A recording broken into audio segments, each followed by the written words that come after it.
আসসালামু আলাইকুম। আমন্ত্রণ বাংলাভিশন সংবাদে, সাথে আছি নাজিয়াত শাহরিন। কুমিল্লার নাশকতার ঘটনায় করা হত্যা মামলায় বিএনপি চেয়ারপারসন বেগম খালেদা জিয়া জামিন বহাল রেখেছেন আপিল বিভাগ।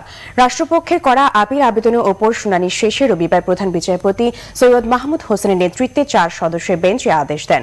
গত 6 মার্চ হাইকোর্ট রুল দিয়ে খালেদা জিয়াকে 6 মাসের অন্তর্বর্তীকালীন জামিন দেন। পরে 31 মার্চ এই মামলায় খালেদা জিয়াকে হাইকোর্টে দেয়া জামিন স্থগিত করেন চেম্বার জজ আদালত।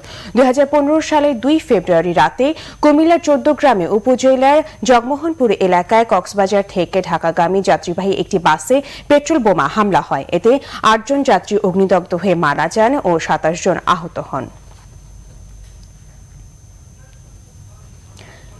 বিএনপি চেয়ারপারসন বেগম খালেদা জিয়ার মুক্তি ও সুচিকিৎসার দাবিতে চলছে বিএনপির গণ অনশন কর্মসূচি। সকাল 10:30টায় রাজধানীর ইঞ্জিনিয়ার্স ইনস্টিটিউশন মিলনায়তনে এই গণ অনশন শুরু হয়। এতে সভাপতিত্ব করছেন দলের মহাসচিব মির্জা ফখরুল ইসলাম আলমগীর। উপস্থিত রয়েছেন দলটির কেন্দ্রীয় ও সিনিয়র নেতারা। এ সময় বিএনপি নেতারা অবিলম্বে দলের চেয়ারপারসনের মুক্তি দাবি করেন। অভিযোগ করেন সম্পূর্ণ রাজনৈতিক কারণে মিথ্যা মামলায় বেগম খালেদা জিয়াকে কারাবন্দী রাখা হয়েছে। সুচিকিৎসার অভাবে বেগম জিয়ার শারীরিক অবস্থা দিন দিন অবনতি হচ্ছে বড় দাবি বিএনপি নেতাদের।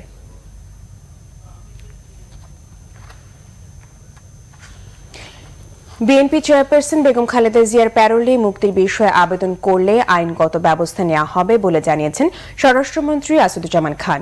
রাজধানী মিরপুর পুলিশ স্টাফ কলেজে আন্তর্দেশীয় ক্রাইম শীর্ষক একটি আন্তর্জাতিক ট্রেনিং কোর্স উদ্বোধনের পর সাংবাদিকদের প্রশ্নের জবাবে স্বরাষ্ট্রমন্ত্রী একথা জানান। বলেন, বেগম জিয়ার পক্ষ থেকে এখনো কোনো আবেদন করা হয়নি। আবেদন করলে আইনের মধ্যে থেকেই সবকিছু করা হবে। এদিকে ধানমন্ডি 3-এর সাংবাদিকদের সঙ্গে আলাপে আওয়ামী লীগের ভারপ্রাপ্ত সাধারণ সম্পাদক মাহবুবুল আলম হানিফ বলেন, বেগম খালেদা জিয়া সুস্থ ও স্বাভাবিক আছেন। একজন সাজাপ্রাপ্ত আসামি হিসেবে আইনি প্রক্রিয়া মোকাবেলা করে জামিনে আসতে হবে তাকে। বেগম খালেদা জিয়াকে প্যারোলে মুক্তি দেওয়ার মতো পরিস্থিতি হয়নি বলেও জানান হানিফ।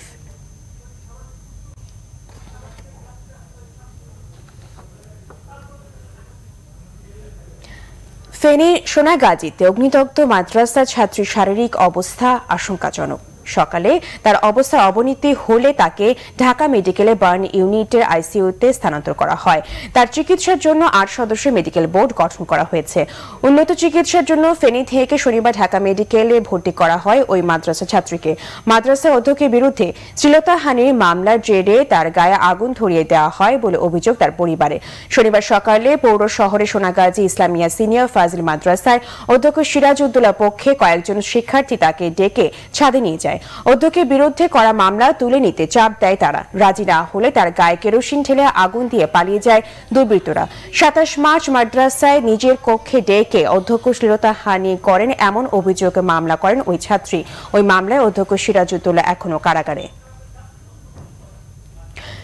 চট্টগ্রাম বিশ্ববিদ্যালয় পুলিশের সাথে অবরোধ কর্মসূচি পালনকারী ছাত্রলীগ নেতাকর্মীদের ধাওয়া পাল্টা ধাওয়া ও সংঘর্ষ হয়েছে।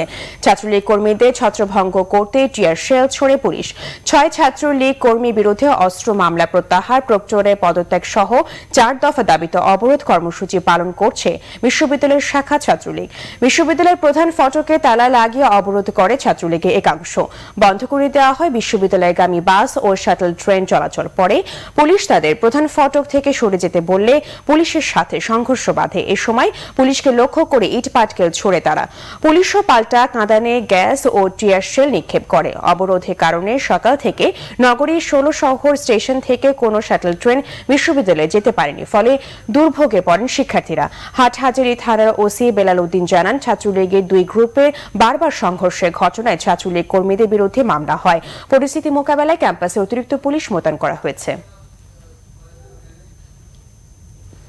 এই ছিল এখনকার মতো। পরের সংবাদ বিকেল 5টায় দেখার আমন্ত্রণ রইল। এছাড়া ফেসবুকে বাংলাভিশন সংবাদ সরাসরি দেখতে লগ ইন করতে পারেন facebook.com/বাংলাভিশনে। এতক্ষণ সাথে থাকার জন্য ধন্যবাদ সবাইকে।